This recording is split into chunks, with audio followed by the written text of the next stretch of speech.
Good evening. I'm delighted to be here again. So, Monique Goyens, I'm the director of BEUC. BEUC, for those who don't know, is the umbrella organizations for 42 consumer organizations in 31 European countries. Now, I have been asked to stick to 6 minutes sharp. The sharp being underlined, bold, in red and in italic. So those of you who know me know that that's quite a challenge, but who's afraid of challenges? But in spite of this short speaking time, I would really like to take this opportunity to welcome, on behalf of BEUC, Pablo's report on e-commerce. I think it highlights all consumer concerns and addresses and identifies the needs for action where relevant. I would like to stick to 3 messages in the 6 minutes. First of all, so this is a meeting about enhancing consumer satisfaction in online commerce. I would like to say that many consumers are satisfied. There is a huge development of e-commerce, and many people don't even think twice. They just go for it. I'm almost every day online to book or to buy. So this should be the context in which we are now taking the other things I'm going to tell you, because of course as a consumer organizations we have to highlight also the difficulties that consumers face. Second point I would like to share with you. There is a lot of talk going on at EU level about cross-border e-commerce. The cross-border e-commerce being the tool for an integrated single market and for economic growth. Now, it is true that there is, from the consumer perspective, a huge potential of cross-border e-commerce in order to have for consumers lower prices, more competition, more choice. It is also true that there are still a lot of barriers to cross-border e-commerce. There are some barriers that we have to live with. Language. There are some barriers that are unacceptable from the consumer perspective, like market segmentation or territorial discrimination. There are other barriers like VAT non-harmonization that we understand to be a huge problem for traders. However, I think we should not overdo it. From the consumer perspective, sometimes cross-border e-commerce is not necessarily what has to be done. It is not necessarily sustainable for the environment when there is too much transport. It is not necessarily sustainable for the consumer because maybe locally there is an acceptable and an attractive offer. Why should, as a consumer, should I go cross-border? And it is not necessarily sustainable for the trader. Why should I bother with very complicated cross-border logistics if I don't want in my business model to expand across the border? I just want to say cross-border e-commerce is good, but it should not become a religion in terms of consumer policy.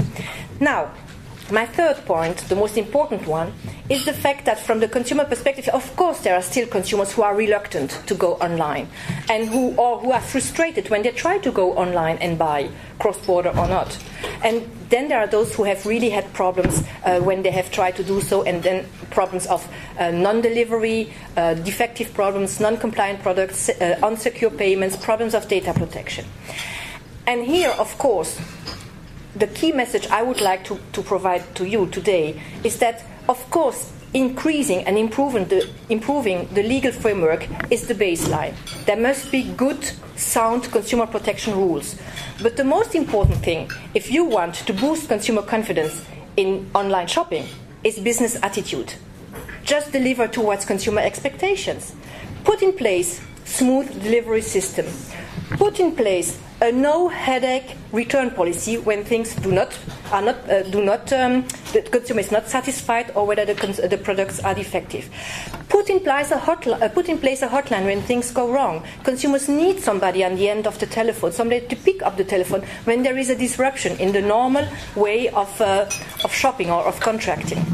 Of course, deliver in terms of secure payments and in terms of respect of the privacy of the consumer. And I would like to stress 2 elements. Trust marks, because Pablo also mentioned them. We are in an era of overload of information, and trust marks can be a useful tool in order to make it possible for the consumer at one glance to know whether this is credible, legitimate, and serious. So this is certainly an important tool. However, it is very important that the way the criteria are being set in order to deliver a trust mark are decided at a very high level, in a multi-stakeholder environment, and are of added value with regard to the respect of legislation. Because a trust mark should not just say this trader respect legislation? Because everybody should respect legislation, also those who don't use a trust mark. And therefore we call on very stringent, strict guidelines and principles in order to implement trust marks. Last point I would like to make as an impulse statement, afterwards there will be certainly discussion, is comparison websites.